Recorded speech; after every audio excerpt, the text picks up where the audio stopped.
Non, sur les polémiques, sur l'arbitrage, déjà, c'est toujours dommage euh, d'aller on va dire, dans ce chemin-là.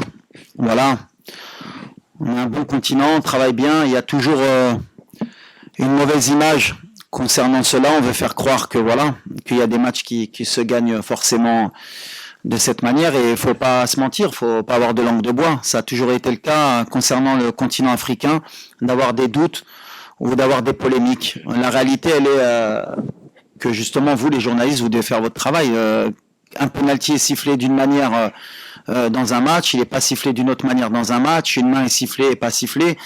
Moi, je regarde tous les matchs, puisqu'on a beaucoup de joueurs aussi qui jouent en Europe, c'est les mêmes polémiques partout, que ce soit en Afrique ou en Europe. Juste, on veut un peu agrandir cela sur notre continent. Moi, je serai toujours un défenseur du continent africain et je partirai toujours avec l'idée que tout le monde essaye de faire de son bien.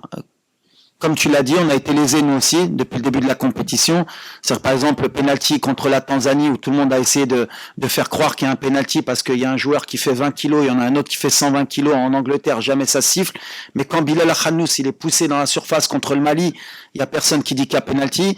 Le penalty sur Abdé, le dernier match contre le Cameroun où un joueur dans la surface lui met le pied sur la cheville, si le VAR revient, il y a penalty. Le gardien qui sort sur Sebari, qui lui met les 2 points dans la tête, c'est penalty. Mais comme par hasard, comme le Maroc est pays organisateur, mais bon, après, j'ai l'habitude, hein, depuis la Coupe du Monde, on essaie de nous dévaloriser beaucoup de fois sur ce qu'on est en train de fournir.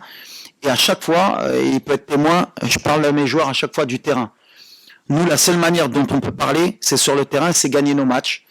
Et jamais vous m'avez entendu après un match, même quand on s'est fait éliminer en Côte d'Ivoire, parler de l'arbitrage. On assume, on avance et on retravaille. C'est l'objectif. C'est comme j'ai dit, voilà, il faut aider l'arbitrage, il faut aider les joueurs, il faut arrêter d'avoir toujours cette sensation d'être lésé.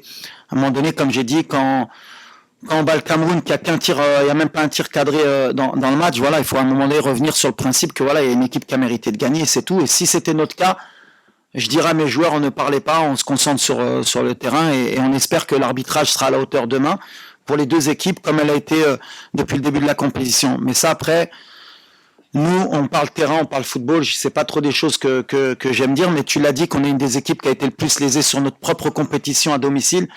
Et après, c'est une question de communication. Aujourd'hui, il y a des réseaux sociaux, il y a de la presse, vous en faites ce que vous voulez, il y en a qui vont être pro-Maroc, il y en a qui vont être anti-Maroc.